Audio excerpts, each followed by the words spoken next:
waaw jërëjëf maa ngi am mbégte dajewaat ak yéen ci li nga xam ne mooy compte rendu du conseil municipal juróom-ñeenti poñ la woon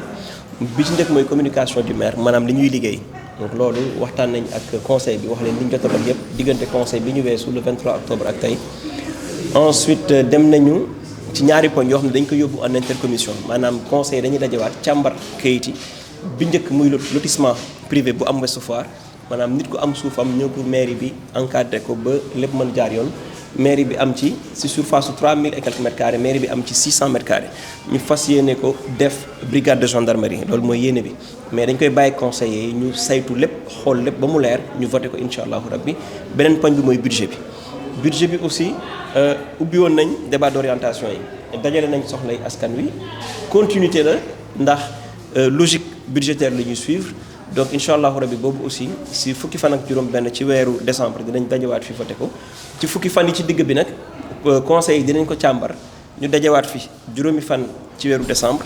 pour xool li ci war yëpp incha allahu rabbi ba lépp mën a jaar yoon su ma jumul ñeenti fan ci weeru décembre incha allah yeneen poñ yi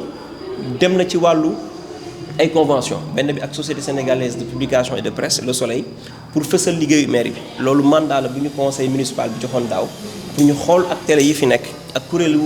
taskatu xibaar yi fi nekk pour ñu xool nu ñu koy defee donc autorisé nañ ñu ko beneen bi ak société nationale de la poste ñëpp xam nañ ne mu ngi ci ay jafe-jafe mais ñun acteurs publics yi ñoo war a dem ci ñoom kàttan na leen liggéey loo leen gis nga ne pour yóbbu courrier tey Diamniadio dinañu coûter pratiquement 9000 francs pour benn courrier bu ñu defee convention ak poste tey courrier bu nekk fii ba Diamniadio si région bu Dakar 1000 francs la ñuy dikkee donc loolu aussi dina yombal suñu liggéey gën ko leeral gën ko ñoŋal am na convention yu ñu def ci wàllu développement durable au niveau national ak Corps Africa donc Corps Africa gis ngeen ne lënga woon na ak UNICEF ak ambassade Luxembourg ak ENABEL organiser ak mairie bi la conférence sur le climat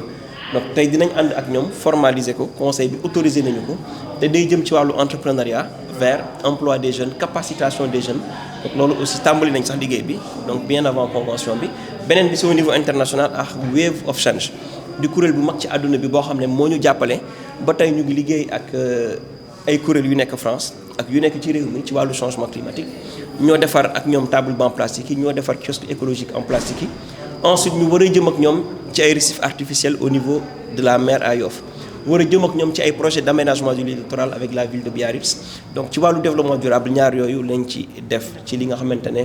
mooy convention. société immobilière bi tamit am na solo. waaw créé nañ aussi benn société d'investissement société immobilière la boo xam ne day jëm ci wàllu recenser li mairie bi am ci suuf ba pare yokk ko ànd ci ak état bi pour kattanal mairie bi mu am suuf pour ay investissement immobilier ak aussi investissement ci wàllu bourse maanaam jënd ay actions Sonatel par exemple jënd ay actions ci ay structures ba noppi Renaissance sportive bu Yoff xam ngeen ne société anonyme la mairie bi aussi jëm ci bokk pour di mën a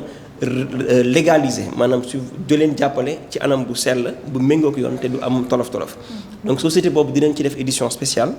expliquer waa Yoff mooy lan ensuite vraiment ñu xamal leen bépp taxawaay bu ci am en tout cas limuma juróom-ñett yi. mais loolu mooy li ci ëpp solo mais ñu ñëwaat tuuti si Ouest Foire dina am tamit brigade sapeur pompier. bi nga wax waaw pompier yi zone aéroportuaire la ñuy dox pour mën ko implanter foofu. donc en tout cas daal débat yu bari juddu na fi ba ay buntu am na. pour saafara li nga xamante ne mooy lu manque d'équipement de la commune. en tout cas bari na ay poñ yoo xam ne càmbar nañu ko mais li gën a duuf ci nag bi rek lañ leen indil. te bu ñu paree conseil municipal de 11 dinañ def édition spéciale wax ci point bu nekk waa Yoff xam ne seen mairie day weesu mairie buy jël tuuti képp mais day nekk mairie buy investir mairie bu jël alalam di ko jëfandikoo pour mën a nekk une société d'investissement. donc loolu bu ñu ko defee day gën a kàttanal mairie bi ci wàllu recette ba pare day combler suñu gap en investissement. te li ci nekk yépp ci kàttanu yàlla dinañ ko toj yax bi waa Yoff xam ko ñu xam ne ñun kat tooguñu rek. di fay courant bale mbedd yi ak yooyu donc am na lu bari loo xam ne mu ngi ñëw te incha allahu rabbi ngëneel lay doon ci waa Yoff